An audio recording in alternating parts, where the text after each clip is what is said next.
जय जगन्नाथ सांगମାନେ ଭିଡ଼ିଓଟି ଆରମ୍ଭରୁ ଶେଷ ଯାଏଁ ଦେଖନ୍ତୁ, କେହି ବି ସ୍କିପ୍ କରନ୍ତୁ ନାହିଁ। ଯଦି ଭିଡ଼ିଓଟି ଭଲ ଲାଗେ ତାହେଲେ ମୋତେ କହିବେ କମେଣ୍ଟରେ, ମୁଁ ଭୁଲ କହୁଛି ଠିକ୍ କହୁଛି। କହିବାର ତାତ୍ପର୍ଯ୍ୟ ବନ୍ଧୁ, ମୁଁ କାଲି ମୋ ବାପାଙ୍କ ସାଙ୍ଗେ କଥା ହେଉଥିଲି। ମୋତେ ଜଣେ ଖେସେଇଲା, ଟିକେ ପରିହାସ କଲା। ପରିହାସ କରିଦେଲା କ'ଣ ପାଇଁ? ମୁଁ ଯେତେବେଳେ ମୋ ବାପାଙ୍କୁ ଆପଣ ବୋଲି ସମ୍ବୋଧନ କଲି କି ବାପା ଆପଣ ଦେହ କେମିତି ଅଛି, ଆପଣ ଖାଇସାରିଲେଣି କି ଆପଣଙ୍କ ଦେହ ପା ସବୁ ଯତ୍ନ ନେଉଥିବେ, ଏ ବିଷୟରେ ମୁଁ କଥା ହେଉଥିଲି। ସେ ଲୋକ ପିଲାଟି ମୋତେ କହିଲା, ଭାଇ କାହା ସାଙ୍ଗେ କଥା ହେଉଛ? ମୁଁ କହିଲି ମୁଁ ବାପାଙ୍କ ସାଙ୍ଗେ। କହିଲା, ମୁଁ ବାପାଙ୍କୁ ଏମିତି କହୁଛ, ଆପଣ କରିକି କହୁଛ, ଏମିତି ସେ କହିକି ହସିଲା। ମୁଁ ସେ ପିଲାଟାକୁ କହିବାକୁ ଚାହୁଁଛି, ଦେଖ ଆମେ ଯେତେବେଳେ ଗାଁରେ କୌଣସି କେସ୍ ବାସ୍ ହେଲେ ଭଦଲିକି ବସେଇକି ତାଙ୍କୁ ଯଦି ଆମେ ଆପଣ ବୋଲି ସମ୍ବୋଧନ କରିପାରୁଛେ, ମାନେ ଝାବଡ଼ ପୋଲିସ ଯେଉଁମାନେ ଲାଞ୍ଚ ନେଉଛନ୍ତି ତାଙ୍କୁ ଯଦି ଆମେ ଆପଣ କହିପାରୁଛେ, ପୋଲିସ ବାଲାକୁ ବା କୌଣସି ନେତା, ସେ ନେତା ହେବାର ଯୋଗ୍ୟ ନୁହଁ, ଦେଶକୁ ଲୁଟିଥିବ, ତାକୁ ଆମେ ଆପଣ ଯଦି କହିପାରୁଛେ, ବା ଯେଉଁଠି ଆମେ ଜବ୍ କରୁଛେ ତାଙ୍କୁ ଯଦି ଆପଣ କହିପାରୁଛେ, ବା ଆମେ ଯେତେବେଳେ ସ୍କୁଲ ଯାଉଛେ, ସ୍କୁଲରେ ଆମ ଗୁରୁଜୀଙ୍କୁ ଆମେ ଆପଣ ବୋଲି ସମ୍ବୋଧନ କରୁଛେ, ଆପଣ ବୋଲି କହି ଡାକୁଛେ, ଯେଉଁ ଲୋକ ଆମକୁ ଜନ୍ମ ଦେଇ ଛୋଟରୁ ବଡ଼ କରିଛି, ତା ଜୀବନକୁ ବାଜି ଲଗେଇକି ତା ସୁଖ ଶାନ୍ତି ଜଳାଞ୍ଜଳି ଦେଇ ଆମକୁ ଏତେ ବଡ଼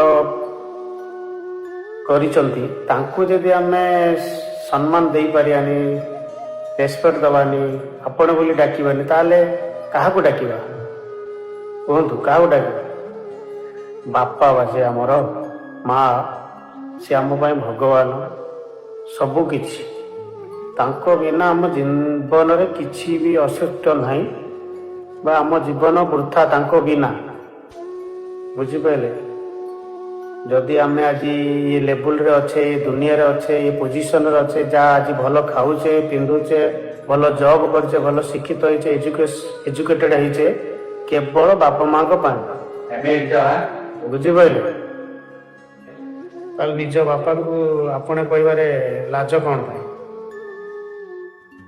ଠିକ୍ ନା ଭୁଲ? କିନ୍ତୁ ସେ ପିଲାଟି ମୋତେ ପରିହାସ କଲା, ଆଉ ମଜାକରେ ଉଡ଼େଇଲା। ମୁଁ ବି ସମସ୍ତଙ୍କୁ କହୁଛି, ଦେଖ ମୁଁ ବି ଆଗରୁ ତମେ ଡାକୁଥିଲି, କିନ୍ତୁ ମୋ ମନରେ ଏମିତି କ'ଣ ହେଲା, ମୁଁ ଅଟୋମେଟିକ୍, କେହି କହିନାହାନ୍ତି, କେହି ଶିଖେଇ ନାହାନ୍ତି, ମୋ ମନରେ ଆଇଲା ମୋ ବାପାଙ୍କୁ ଆପଣ ବୋଲି କହିବା। ଏଥିରେ ଭୁଲ କ'ଣ ହେଲା? ନା କହିବାଟା ଭୁଲ, ନା ଡାକିବାଟା ଭୁଲ? ସେ ପିଲାଟା ମୋତେ ଏମିତି କହିବାରୁ ମୁଁ ଏ କଣ୍ଟେଣ୍ଟ ବନେଇନି, ଭିଡ଼ିଓ ବନେଇଲି। ଯଦି ଭିଡ଼ିଓଟି ଭଲ ଲାଗେ ଆପଣମାନେ ଲାଇକ୍ କମେଣ୍ଟ କରନ୍ତୁ, ସେୟାର କରନ୍ତୁ, ଆଉ ନିଶ୍ଚିନ୍ତ ଆପଣଙ୍କ ବାପାଙ୍କୁ ଆପଣ ଡାକନ୍ତୁ। ତମେ ହଟେଇକି ଆପଣ ଡାକନ୍ତୁ। ବାପାଙ୍କୁ, ବୋଉକୁ, ଦୁଇ ଜଣଙ୍କୁ ଆପଣ ଡାକିବାଟା ହିଁ ବେଟର ମୋ ମତରେ। ଆମେ ଯଦି ରାଜ୍ୟ ଲୋକଙ୍କୁ, ଆଲତୁ ଫାଲତୁ ଲୋକ ଆପଣ କହିପାରିଲେ, ତ ଜନ୍ମ କଲା ବାପା ମାଆ ସାଙ୍ଗେ ଆପଣ ନ କରିଦେଲେ। ଭିଡ଼ିଓଟି ଭଲ ଲାଗେ ଲାଇକ୍ କମେଣ୍ଟ କରିବେ। ଜୟ ଜଗନ୍ନାଥ।